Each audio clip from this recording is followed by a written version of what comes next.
इस्लामाबाद में शेड्यूल के मुताबिक बल्दियाती इंतखाबात कराने का सिंगल बेंच का फैसला चैलेंज। इलेक्शन कमीशन ने इस्लामाबाद हाई कोर्ट के सिंगल बेंच के फैसले के खिलाफ इंट्रा कोर्ट अपील दायर कर दी। दरख्वास्त में रहनुमा जमात इस्लामी मियां असलम और अली नवाज अवान को फरीक बनाया गया।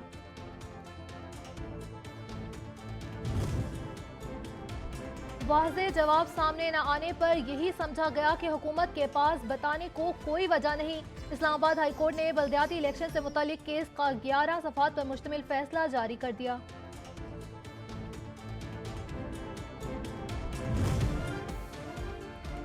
और इस्लामाबाद के पोलिंग स्टेशन पर शहरी वोट कास्ट करने के लिए मौजूद वोटर स्कूल के बाहर कतारों में पोलिंग अमले के मुंतजिर कोई भी ना पहुंचा।